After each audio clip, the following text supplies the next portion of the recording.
Welcome to the Killick podcast. This is the week beginning the 21st of January. We're going to first of all take a look at what we can expect from the week ahead, certainly some of the scheduled items that are coming out.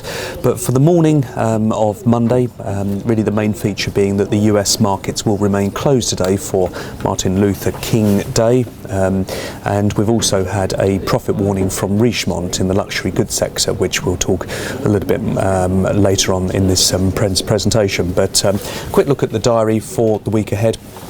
We have the Eurogroup meeting in Brussels to discuss Cyprus, but in terms of the sort of major features for us, the Bank of Japan continues to remain quite a feature. There are some fairly radical actions being taken in Japan over the course of the last 6 to 8 weeks, which have created quite a bit of volatility in the equity markets and the currency markets there. So we'll be taking a continued look at that particular process.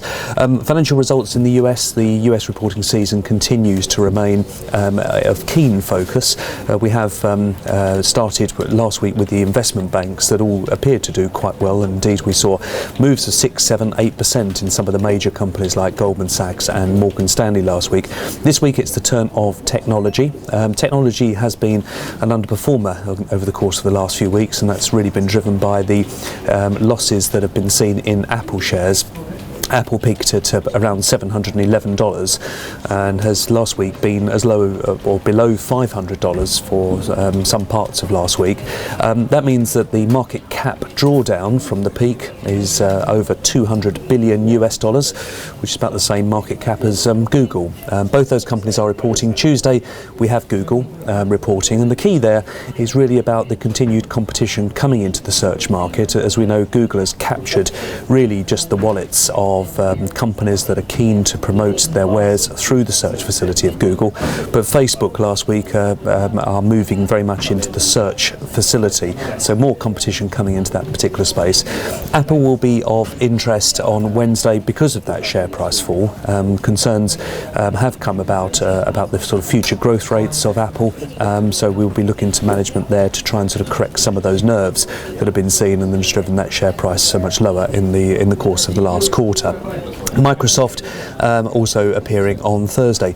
Now, for the domestic market, the key is going to be two things. First of all, the Bank of England minutes, which will be released on Wednesday. In fairness, I'm not expecting too much to come out of that, and in fairness, for the next few months before Mark Carney is appointed as the new Bank of England governor later in the summer, one expects a steady tone to come from the Bank of England over the course of as I say, the next few months. But of more interest, the Q4 UK GDP figures. Now, the Q3 GDP figures were good, but at the time I made the observation that those numbers were in the main driven by the fact that on a like-for-like basis, we had more trading days, and that can have a fairly material swing on that number.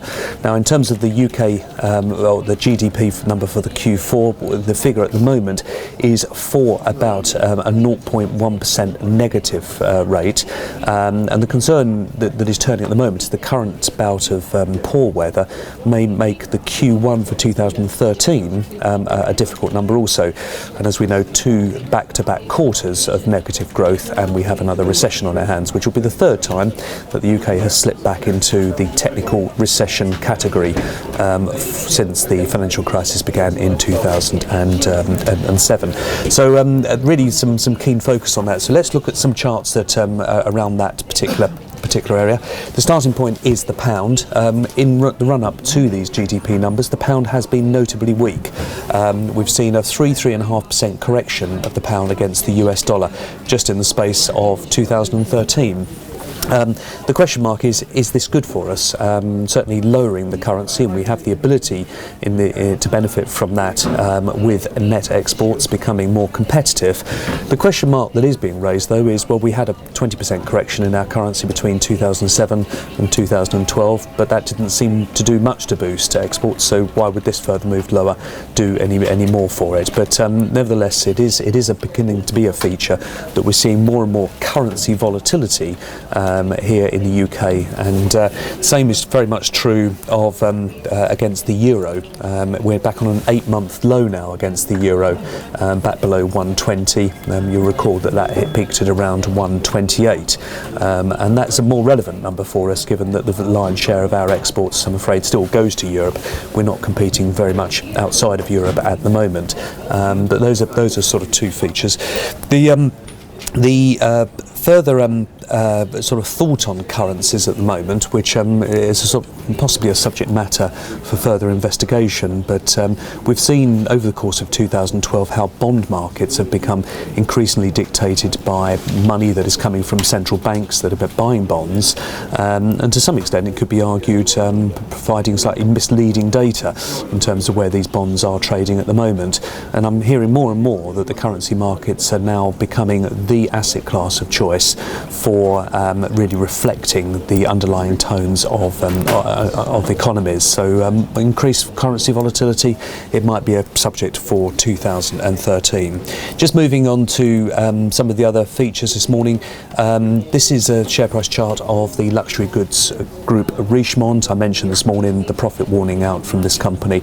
It's not too bad. It's had a very strong run, and yes, we're seeing a correction of 6 or 7% on Monday morning, but it looks like Asia sales in the final quarter were missed estimates, and Asia has been one of the main drivers of these luxury goods companies. I have heard mutterings that the later Chinese New Year, which starts on February the 10th, may be a factor in slowing Asian sales, but that we may see a pickup coming through. The FTSE 100 continues to push steadily to new highs. We're getting relative strength coming through in some of those sectors that in the past have created a little bit of underperformance for the FTSE, notably healthcare, GlaxoSmithKline, for example, featuring on the 1, 3 and 6 month relative strength. So if we can start to see some of those big sectors beginning to move at the moment, then the FTSE has the chance to compete quite effectively.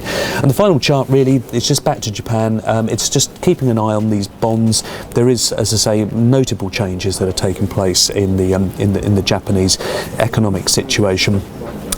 We're looking at a weakening yen.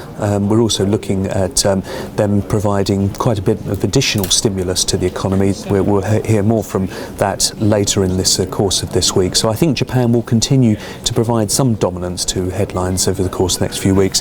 Just looking at this chart, this is the yields that are seen on the 10-year JGBs. They spiked up really between sort of the election in November and January, but we have seen a sort of back down to sort of low end of the range on the yields at the moment, so that's a healthier situation. It's like to get a little bit concerned if those yields were to run too far.